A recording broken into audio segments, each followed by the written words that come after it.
This is a presentation that's going to touch on what BitCure Primary Care is all about and the focus that we have at BitCure Primary Care on insulin resistance and metabolic syndrome. This is the root cause of most chronic diseases, as we will explain as we go through this presentation. So when we look at the chronic diseases that eventually lead to death in society, most of these chronic diseases like diabetes, hypertension, uh, high cholesterol, heart disease, etc., they all have a root cause, uh, which is uh, which is very interesting because it provides an opportunity to deal with these chronic diseases more proactively and from a preventative standpoint that we're going to touch on in this presentation. So the root cause of most of these chronic diseases is what is termed as metabolic syndrome. So we'll first look at what metabolic syndrome is. Metabolic syndrome is when you have three of the following five conditions: diabetes, hypertension, obesity, high triglycerides, and low HDL. If you have three of these five conditions, you are classified as suffering from metabolic syndrome. Metabolic syndrome is essentially an insulin resistance condition in the body where more and more insulin is required to be produced by the pancreas to absorb the blood glucose from the blood into the cells of our body for energy. These constant high levels of insulin result in the body developing a resistance to insulin. This insulin resistance is the root cause of most of these chronic diseases. This is a critical fact based on the current state of the science that is really important to understand, that insulin resistance is effectively the root cause of most of the chronic diseases. So we are now going to try to better understand insulin resistance and metabolic syndrome. So both these terms can be used interchangeably. Metabolic syndrome is the name of the disease, and the root cause of metabolic syndrome is insulin resistance. We will first start by trying to better understand how the body functions. So when we look at the human body, the food that we eat is the source of the body's energy. So if it is the food that we eat, the food is actually made up of three macronutrients. The first macronutrient is carbohydrates, and carbohydrates are everything from bread, flour, corn, rice, so on and so forth. And of course, the sweeter carbohydrates like sugar, high fructose corn syrup, and such. The next macronutrient is proteins, and proteins are primarily meat, fish, eggs, and such. And then the third macronutrient is fat. Again, fat can be dietary fat. It can be fat from cooking oil and such. So these are the three broad groups of food that we eat every day. And this food is the source of the body's energy. Let us quickly recap what energy is, so we all build a basic understanding of what we're talking about here. So energy is what moves cars along the road and boats over the water. It's what allows us to bake a cake in the oven and keeps ice frozen in the freezer. It allows us to play our favorite songs on the radio and lights up our homes. Energy makes our bodies work in general, allows our body to grow, and also allows our minds to think. Energy is defined as the ability to do work. Energy can change or be changed from one form to another, allowing us to do work more easily and live more comfortably. So the reason we're touching on what energy is to kind of establish the fact that the reason that the body has to consume food is because food is the source of energy for the body. So how does the human body use energy? So what's actually happening in the human body for allowing it to function is the following. The source of energy is the food, like we touched on, primarily carbohydrates and fat. Proteins, which are the third macronutrient, are used more like a building block for the body and is not used primarily for energy, though protein can be converted to carbohydrates for energy or converted to glucose for energy. But if there is these three food groups, what is actually used as energy by the body is just the carbohydrates or food. When food is digested by the body, the biomolecules ingested are broken into usable energy molecules and delivered to the cells via the bloodstream. The cells further convert these molecules into usable energy molecules called ATP. We're not going to go into the details. I'm just mentioning it here if anybody is curious to better understand practically what's going on. Now, the chemical reactions that break down ATP and recycle the leftover atoms in the body is called metabolism. Just kind of trying to relate to the background of this term, metabolism here. As the body does all this work, part of the energy consumed as food is converted to body heat. And besides giving out heat, other biomolecules are also created and waste molecules are exhaled by the body as carbon dioxide and fat. So this is how the body is practically using the energy sourced through its food. Now, the fuel sources for the body, like we mentioned, carbohydrates and fat can be used as fuel by the body, and protein is primarily used as a building block, like we touched on earlier. We are practically made of protein, and it is what gives the body the structure that it needs to work and to move. The body has to therefore burn either carbohydrates or fat for its energy requirements. This is the important thing to understand. So the body has the capability to utilize two sources of fuel or energy. One is carbohydrates or fat, while proteins are primarily used as a building block in the body. Now, insulin, which is a hormone in the body, is what decides what fuel the body can use for energy. So like we mentioned, the body can either use carbohydrates or fat. Now, a hormone, which is what insulin is a chemical substance released by a cell or a gland in the body.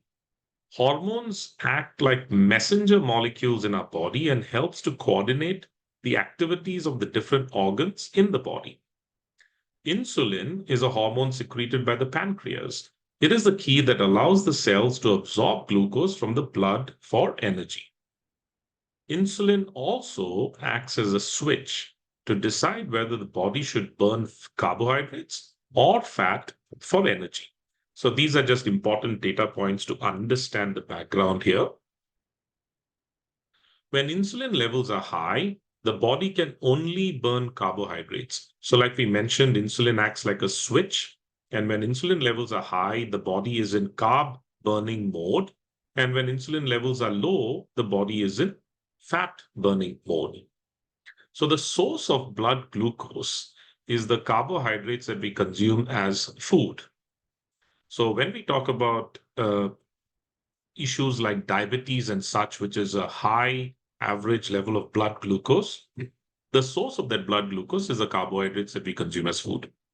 Glucose in the blood can only be absorbed by the cells of the body as its energy source when insulin is present. That is why insulin is relevant for the body to absorb carbohydrates and the glucose within the carbohydrates as energy within the cell. Insulin is what enables the cells to absorb glucose. It acts like a key. So as glucose levels increase, as we increase the carbohydrates in our diet, we need more and more insulin, which is then required and created by the pancreas. So what's happening here is, firstly, when insulin levels are high, the body can only burn carbohydrates. And to absorb the glucose in the blood into the cells, we have to produce more and more insulin from the pancreas. Constant high levels of insulin is what leads to this condition called insulin resistance, which is metabolic syndrome and the root cause of all these chronic diseases, like we mentioned. So that's an important data point to bear in mind. It is constant high levels of insulin triggered by carbohydrates in the diet that lead to a high level of blood glucose, requiring that insulin for the cells to absorb the glucose is what eventually leads to insulin resistance. Now, In carb burning mode, when the body is having high insulin, the body stores fat and we put on more weight. So what's happening here is when insulin levels are high, the body tries to store as much energy as fat, and the body primarily burns carbs for energy. This process is what makes us fat and obese, and in general makes us put on weight. While the body has a lot of fat stored, it cannot be tapped for energy when insulin levels are high. Lowering insulin levels allow the body to utilize the stored fat for its energy requirements. So again, we need to understand that insulin acts as a switch. And when insulin levels are high, the body can only burn carbohydrates for its energy requirements. And only when insulin levels are low can the body switch to burning fat. This process of allowing the body to burn its stored fat for energy is also what allows us to lose weight. Now, in fat burning mode with low insulin, the body burns fat and we lose weight. So when insulin levels are low, the body switches to burning the stored fat, as the body primarily burns fat for energy in this state. The ability to switch between burning fat and burning carbs is called metabolic flexibility. This is very important to understand because the body has the ability to run on both these fuel sources. It could be carbohydrates or it could be fats. And the ability to switch between burning carbohydrates or burning fats is called metabolic flexibility. The reason we mention this is because as the body builds insulin resistance, it also faces a challenge to switch from burning carbohydrates to burning fat.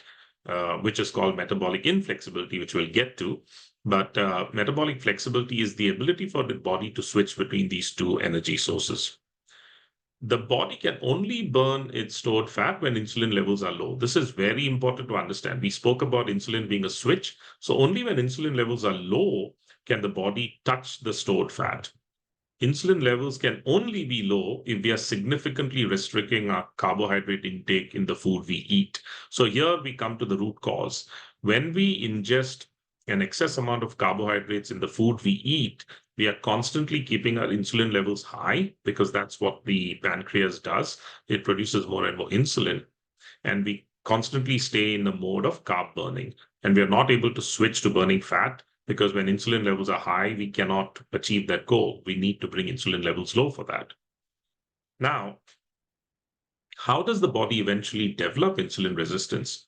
So what's happening here is insulin resistance means that the cells in our body effectively uh, use glucose from the blood by absorbing glucose from the blood for its energy uses within the cell.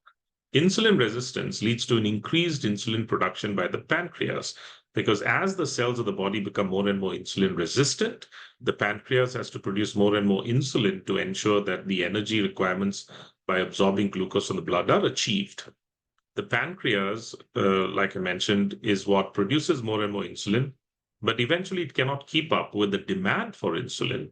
And insulin sensitivity leading to insulin resistance is when the pancreas is unable to produce enough insulin to achieve the goals of absorbing the glucose from the blood.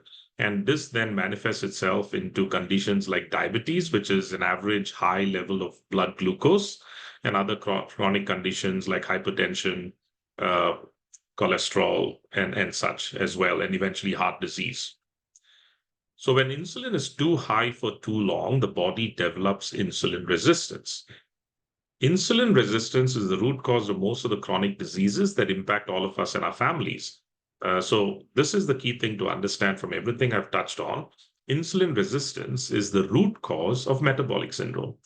Increased insulin levels in the body and insulin resistance is what leads to a lot of the diseases I've touched on the right here, which is primarily diabetes, hypertension, high cholesterol, heart disease, fatty liver disease, polycystic ovarian syndrome, so on and so forth.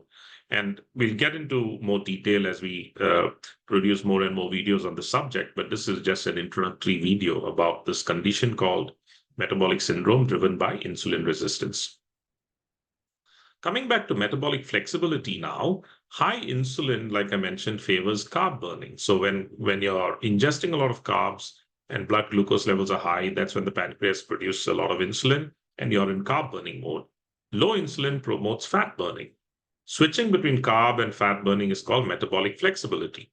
Constant high insulin prevents the switch to fat burning, which actually leads to metabolic inflexibility. So, the opposite of metabolic flexibility. So, when you have high insulin levels in the blood, that's when the body is challenged to switch from the fuel sources, which is actually one of the leading factors contributing to metabolic syndrome.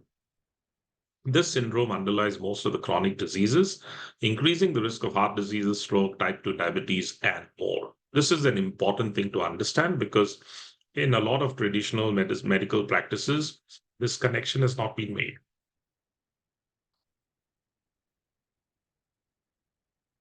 Now, specific to metabolic syndrome, like I mentioned, fat burning only occurs when insulin is low.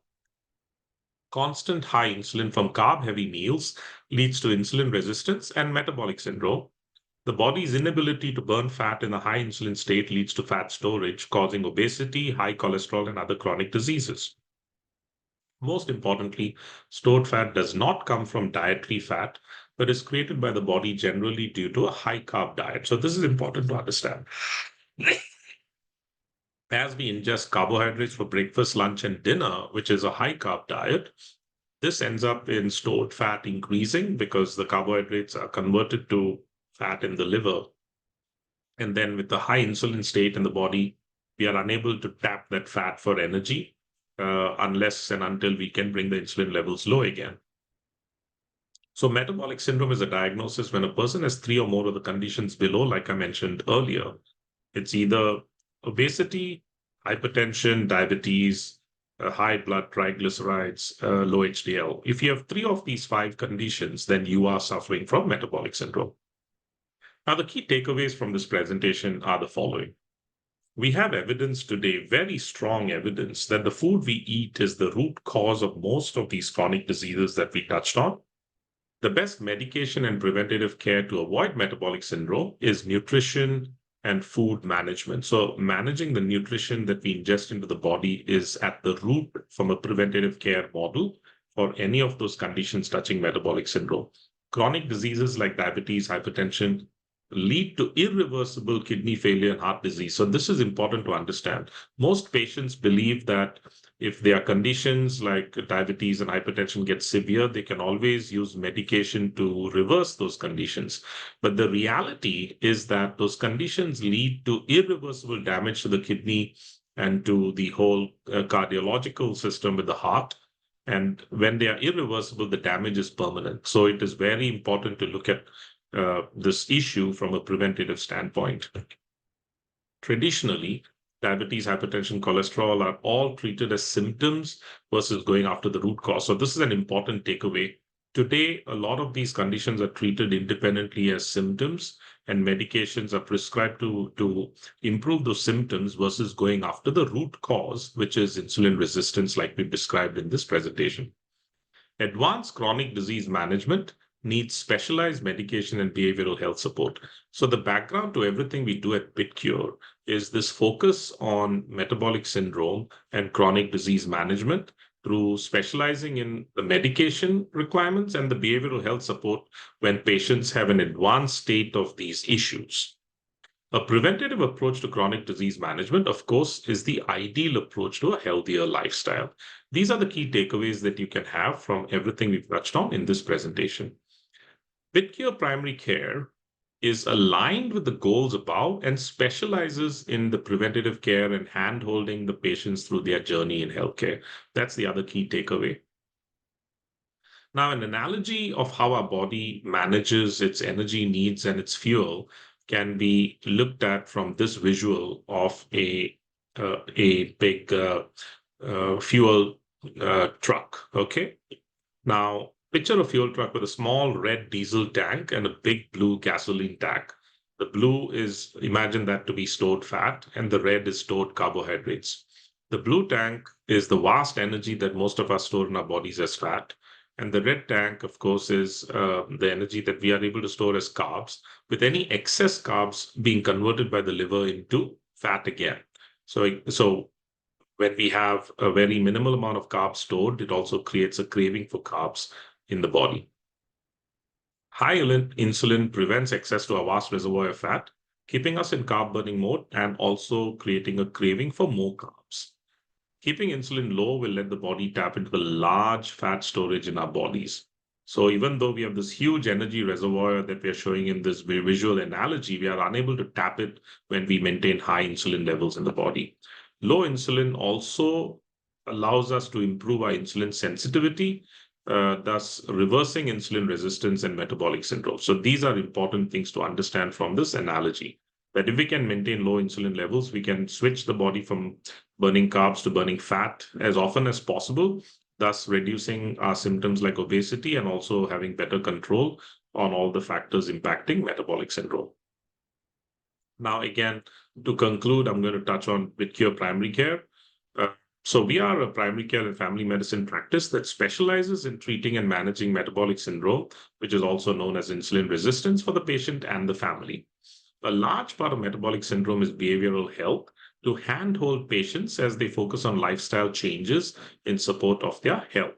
So behavioral health is a key component here because there are a lot of lifestyle changes required that are critical from a preventative standpoint, and there are behavioral issues that prevent the individual from adopting those lifestyle changes. And we also specialize in support on that front.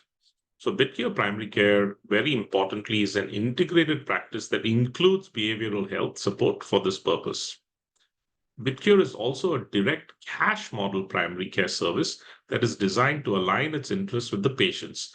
If we get tangled up with the traditional system with insurance and all the restrictions that traditional insurance plays on preventative care for the patients, that has been a challenge. And that is why at BitCure, we explicitly decided to go the direct cash model and make it very feasible to ensure that we could align the interests of the primary care service with the best interests of the patient. BitCure is designed to handhold its patients through their life journey with integrated primary care. So it's designed to have that continuation of care service to our patients and handhold them through their life journey with everything to do with integrated primary care. Thank you very much.